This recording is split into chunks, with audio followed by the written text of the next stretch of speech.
The fluorescent lights of the briefing room hummed a low, monotonous note, casting a sterile, greenish pallor on the faces within.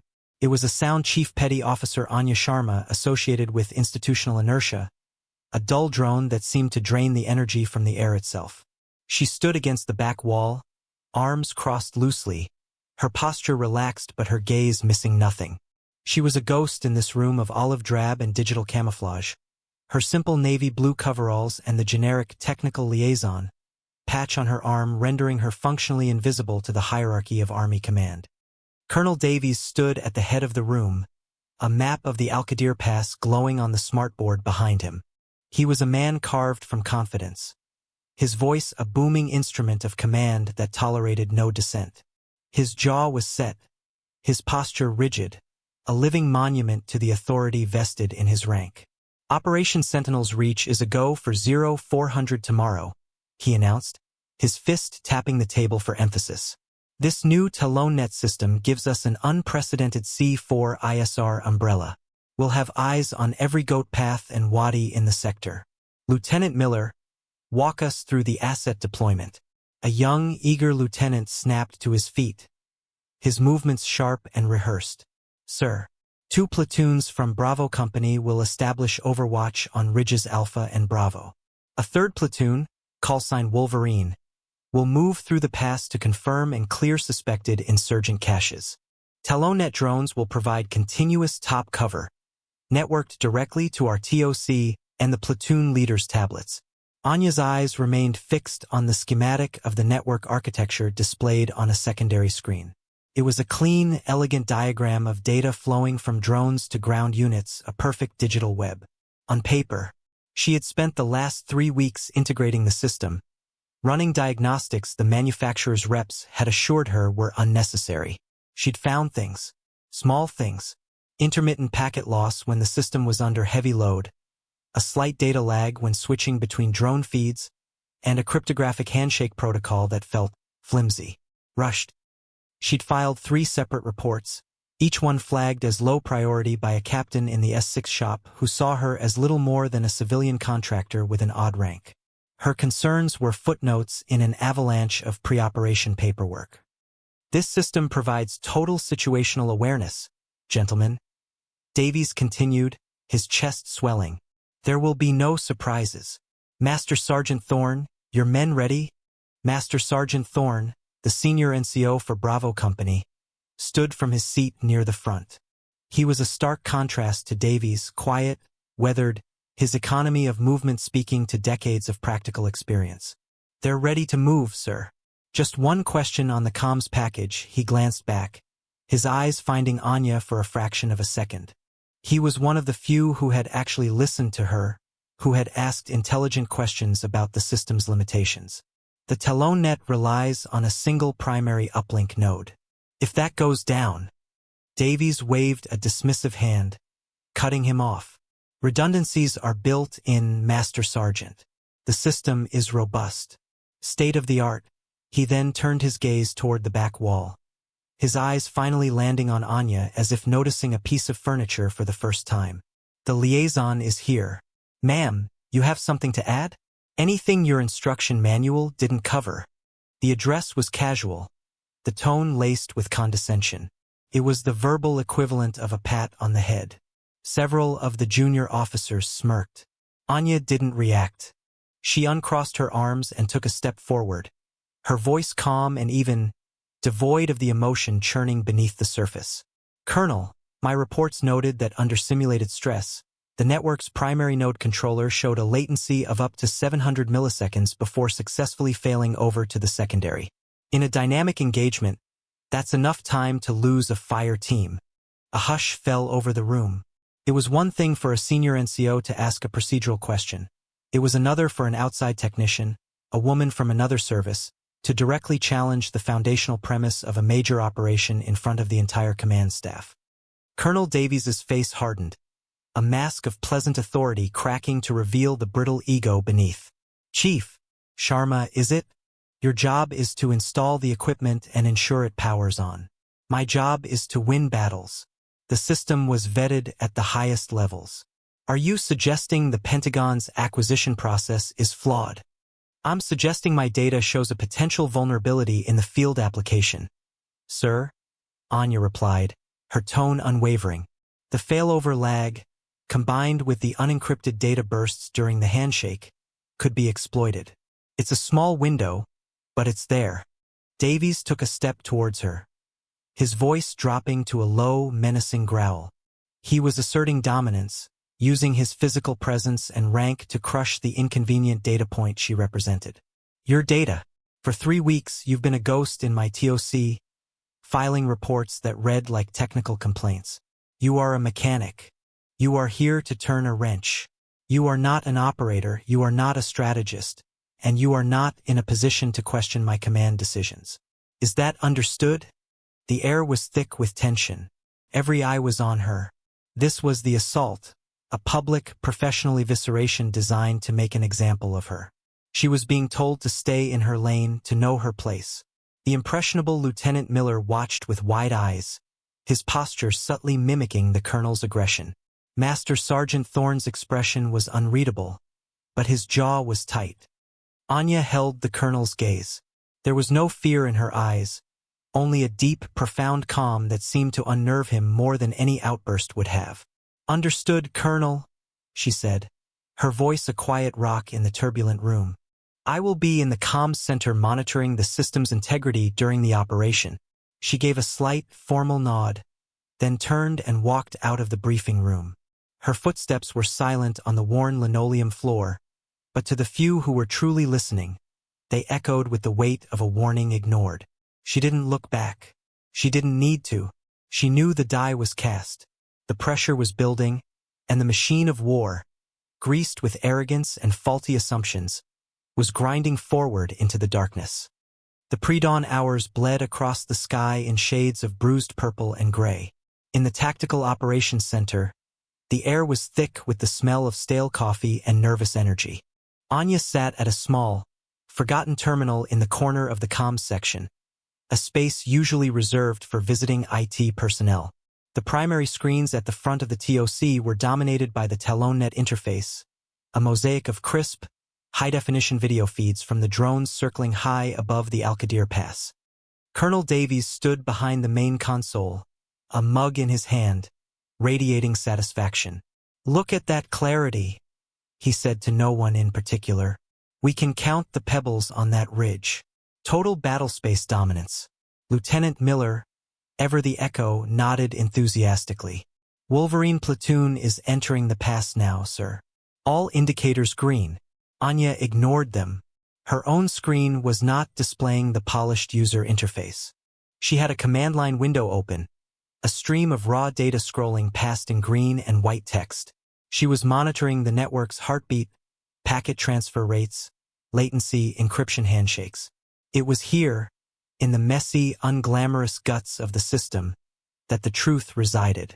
For the first hour, it was stable. The data flowed. The system performed exactly as advertised. Wolverine platoon moved deeper into the pass, their blue icons crawling across the digital map.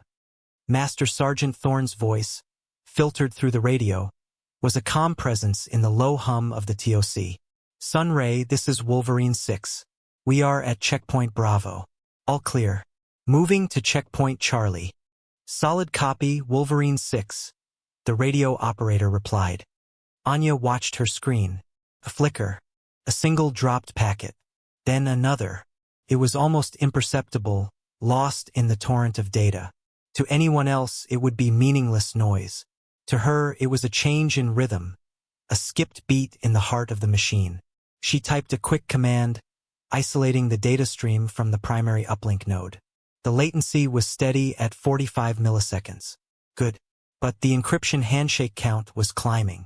The system was re-authenticating itself with the drones far more often than it should. It was searching, probing, trying to maintain a connection that was being subtly, almost invisibly, interfered with. Colonel, Anya said, her voice cutting through the low chatter. She didn't raise it, but its clarity and purpose made heads turn. Davies glanced over his shoulder, annoyed at the interruption. What is it, Chief? The primary uplink is being tickled. she said. Something is probing the network's authentication protocol.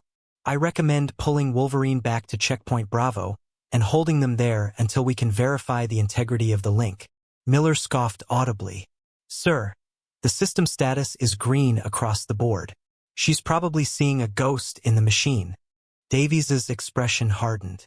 He was not going to be second-guessed again, especially not now, with the operation proceeding flawlessly. Chief, I gave you an order in the briefing room. Monitor the system. You are not cleared to make tactical recommendations. Do your job. He turned his back on her. A final, emphatic dismissal. Anya's jaw tightened, but her hands remained steady on the keyboard. She couldn't force him to listen, but she could prepare. She opened a new window and began typing a series of complex commands, accessing a sandbox partition of the system she had built herself. A backdoor just in case. She started running a parallel diagnostic, bypassing the polished user interface to see the raw signal intelligence. The attack, when it came, was not a brute force assault. It was elegant, surgical. A carefully timed burst of focused electronic warfare targeted the precise vulnerability she had identified. On her screen, the stream of green text turned to a cascade of red error messages. The latency on the primary node spiked from 45 milliseconds to over 900. The failover to the secondary system should have been instantaneous. It wasn't. For a full second, an eternity in combat, the network hung in a state of suspended animation. On the main screens in the TOC, the effect was catastrophic.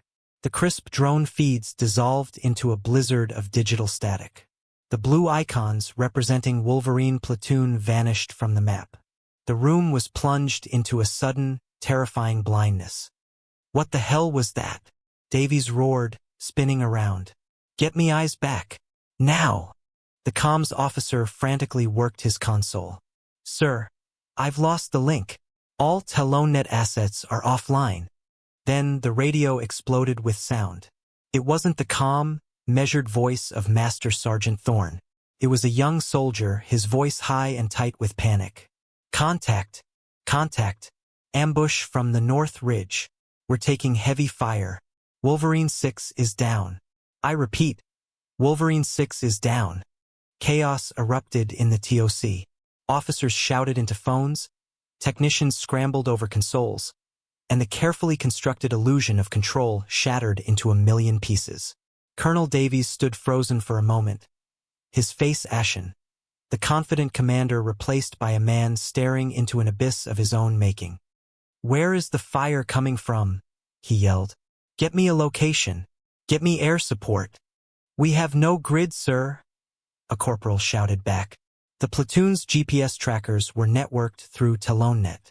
We're blind. Through the cacophony, Anya moved with a quiet, deliberate purpose. She pushed her chair back, the sound of its casters on the floor barely audible in the din. She walked not to the command console, but to a shell-shocked young specialist in the comms section, a kid barely out of his teens who was staring at his screen of static as if mesmerized. She placed a hand gently on his shoulder. He flinched. What's your name? She asked, her voice cutting through his panic. SP Specialist Cole? Chief. Cole, she said, her tone firm but reassuring. The TelonNet is a closed system, but the drones themselves are still broadcasting on a legacy UHF frequency for maintenance and recovery. It's a low-bandwidth, unencrypted channel. Your console can access it. I need you to tune to 2430 megahertz. Now! Cole stared at her, his eyes wide with confusion. But that's just a beacon frequency, a guard channel. There's no data. Do it, Anya commanded. It wasn't a shout, but the authority in her voice was absolute. Cole's training kicked in, his hands flying across the keyboard, overriding the standard presets. A new sound filled the room, faint at first, then clearer. The weak, rhythmic pulse of a rescue beacon. It was thin, reedy, but it was a signal, a sign of life in the digital void. Anya pointed to her own screen where she had the diagnostic tool running.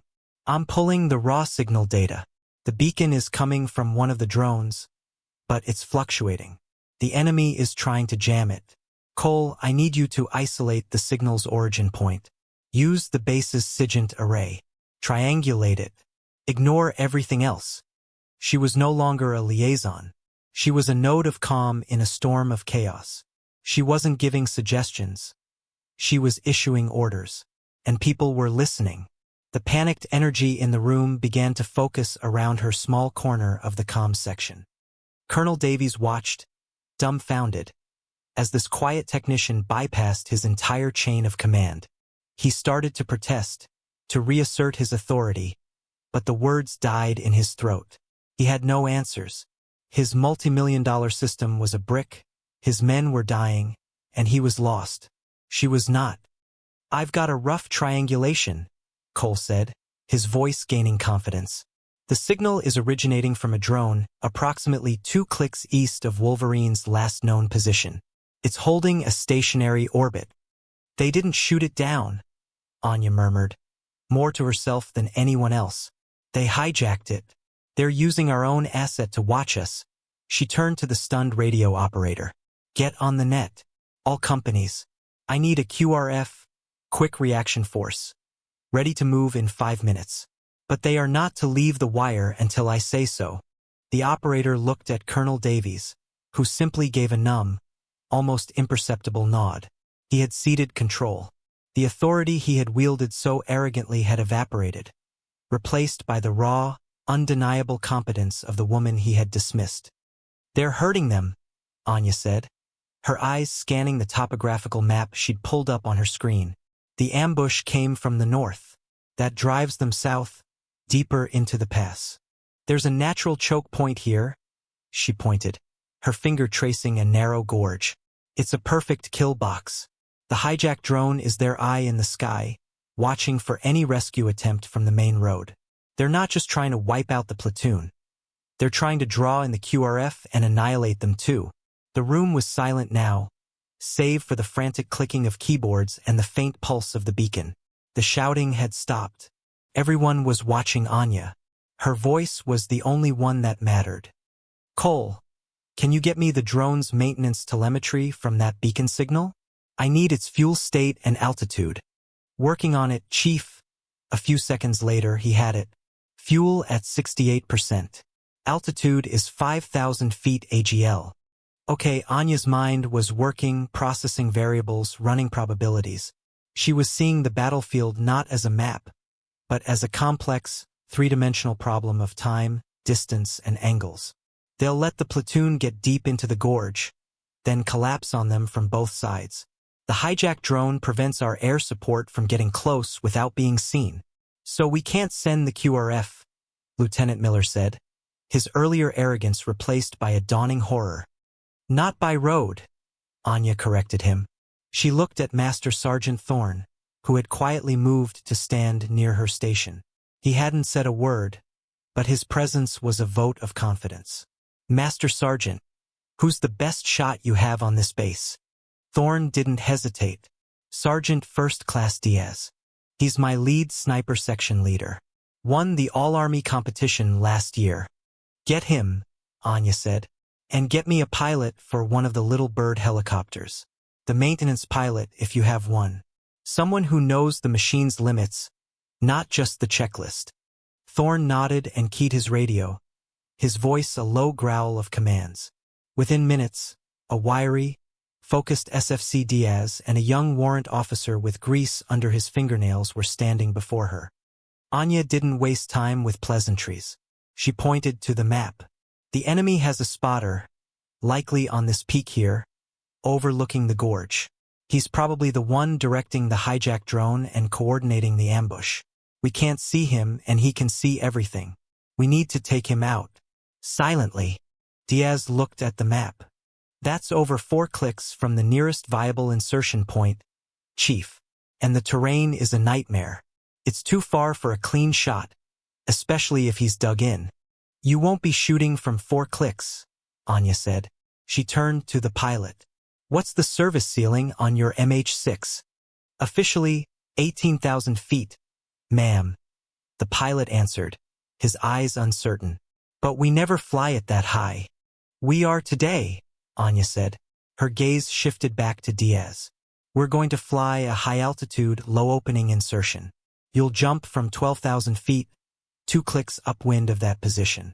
It will keep you above their visual and auditory detection range. You'll land here, she tapped a spot on the map, and move to your final firing position. From there, your shot is less than 800 meters. Can you make that shot? Diaz stared at her, a slow realization dawning on his face.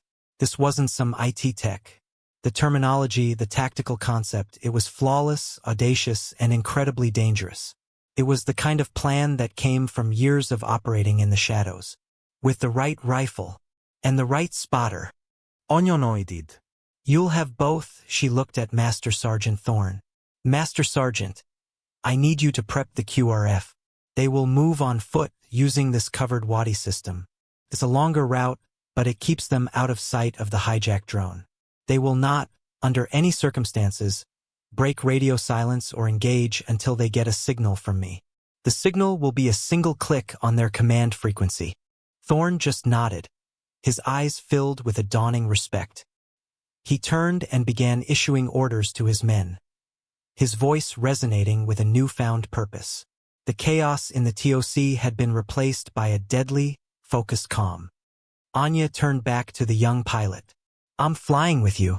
I'll be on the comms, coordinating with Cole to monitor the jamming signal. The moment Diaz takes his shot, the enemy network will go into chaos. That's our window, she looked around the room, her gaze finally settling on Colonel Davies, who stood by the main console, a spectator in his own command center. Colonel, I need your authorization to launch that aircraft. Davies looked at the faces around him, at Thorne, at Miller, at the comm specialists who were now looking only to Anya for direction. His authority was a hollow shell, but the insignia was still on his chest. He swallowed his pride, the act visibly painful. You have it, he said, his voice barely a whisper. Launch the bird. Anya gave a curt nod. She grabbed a spare headset and a rifle bag that had been leaning against the wall in her corner. A bag no one had paid any attention to before. As she and Diaz headed for the door, Master Sergeant Thorne fell into step beside them. Chief, he said, his voice low. Who the hell are you? Anya paused for a half-second, her hand on the door. I'm the technical liaison, she said, without a trace of irony. Then she pushed the door open and stepped out into the swirling dust of the flight line, leaving a room full of stunned soldiers in her wake. The pressure had peaked, the battle was joined, and the woman they had dismissed was now their only hope. The interior of the MH6 Little Bird was a cramped, vibrating world of metal and plexiglass. Anya sat in the co-pilot's seat, the controls before her a familiar landscape. The young warrant officer, whose name was Novak, flew with a focused intensity, his hands and feet making minute adjustments to keep the small helicopter stable as it clawed its way into the thin, cold air. Diaz was strapped in the back, silent and still, his rifle case held tightly between his knees. Climbing through 10,000, Novak reported, his voice tight through the headset's intercom. The air's getting thin. She's getting sluggish. Just keep her steady, Anya replied. Her own screen was a repeater from Cole's console back in the TOC. The faint beacon signal from the hijack drone was their only guide, a fragile thread in a sea of enemy jamming. Cole, give me an update on that signal. It's weakening, Chief, Cole's voice crackled back. They're trying to spoof its location, shifting the frequency. But I'm still tracking the carrier wave.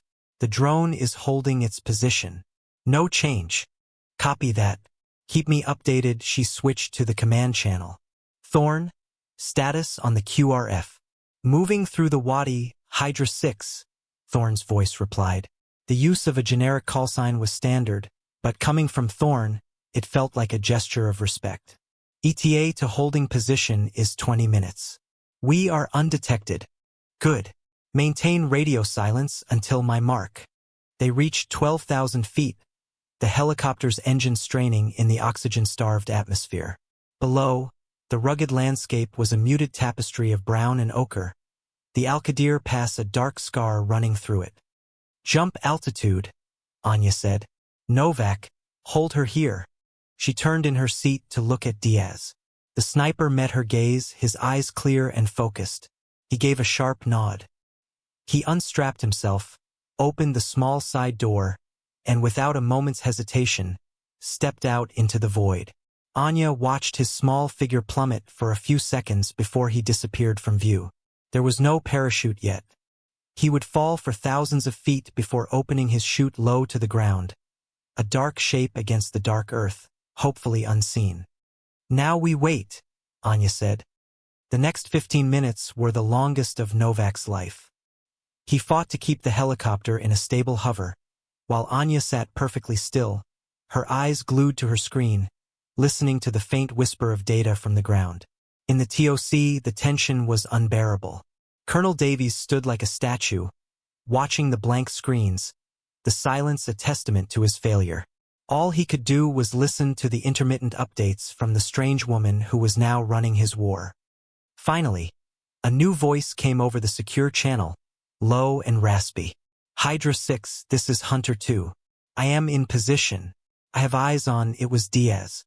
"Report," Anya said, her voice betraying no emotion. "I have one target, dug into a rock formation at grid 34S, DF 1877-9821. He's got a comms relay and a spotter scope.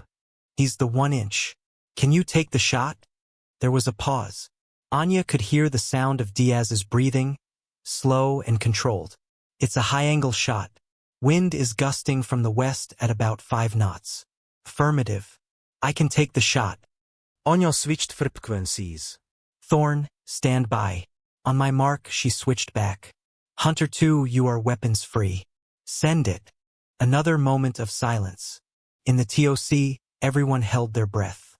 Then, a single, sharp crackle over the radio, the sound of the rifle shot itself, transmitted through Diaz's headset microphone.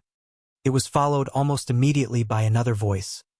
A panicked, foreign voice shouting over a channel that suddenly bled into their frequency. The enemy's network, decapitated from its leader, was in disarray. "He's down," Diaz confirmed, his voice flat. "Target neutralized." "Thorn, go," Anya commanded, her voice sharp. She keyed her own radio. "All stations, this is Hydra. Execute." On the main screen in the TOC, an image flickered to life.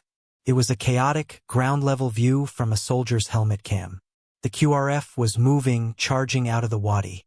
The sounds of controlled, disciplined gunfire erupted over the radio. Simultaneously, Cole shouted from his console. "Chief, I'm in. The enemy's comms network is wide open. The drone is switching to its pre-programmed recovery protocol." "Give me control of that drone, Cole," Anya ordered. I think I can, Chief. I can access the route command." "Do it. Send it to these coordinates." She rattled off a grid reference directly over the kill box where the ambush was taking place. "And give me the video feed. Now." The main screen in the TOC, once a symbol of failure, now blazed with a clear, top-down image of the gorge. It showed the trapped soldiers of Wolverine platoon, pinned down behind rocks. It also showed dozens of enemy fighters moving to encircle them. And it showed Thorn's QRF slamming into their flank like a hammer blow. The enemy, who had felt secure in their technological superiority, were now caught completely by surprise. Their command and control was gone, and their own eye in the sky was now being used against them. For the next hour, Anya orchestrated the battle from the co-pilot seat of a helicopter circling 2 miles above the earth. She was a conductor of violence, her voice calm and precise, directing fire, vectoring in medical evacuation, and coordinating the movements of the 2 platoons. She saw the angles, anticipated the enemy's movements, and guided Thorn's forces with an almost clairvoyant understanding of small unit tactics. She turned a slaughter into a rescue, and a rescue into a decisive victory. By the time the sun was high in the sky, it was over. The surviving members of Wolverine platoon were being airlifted out. The QRF was securing the area. The silence on the radio was one of exhaustion and relief. As the little bird descended back towards the FOB, Novak, the young pilot, finally worked up the courage to speak. "Mom." "Chief, I've never seen anything like that."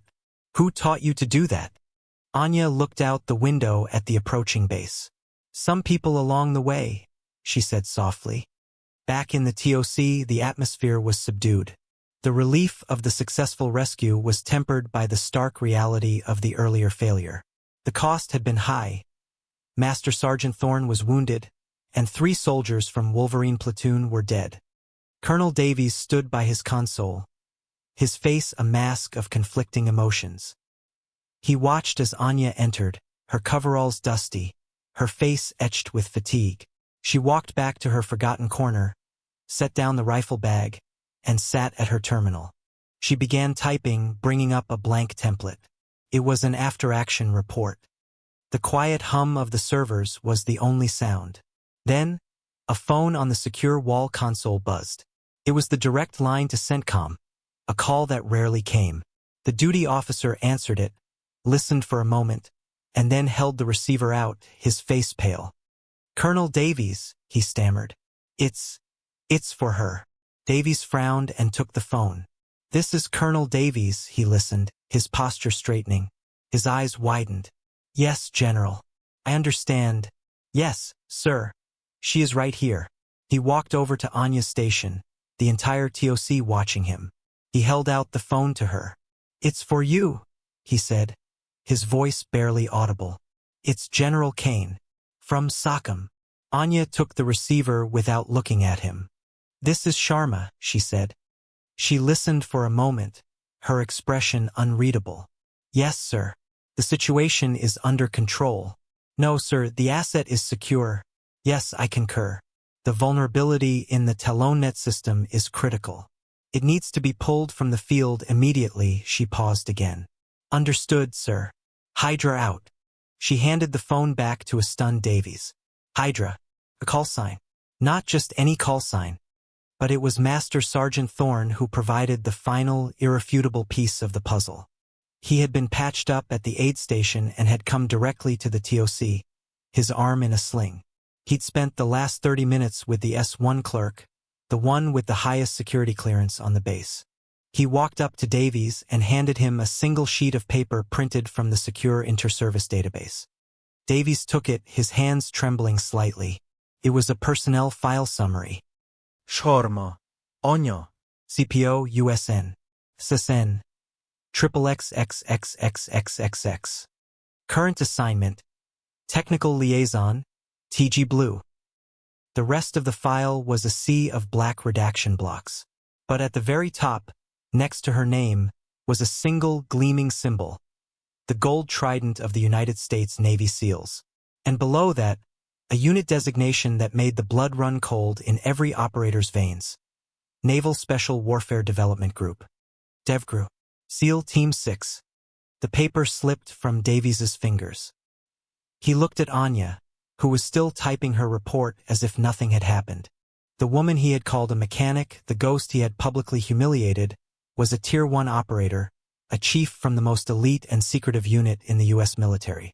She wasn't here to install a system.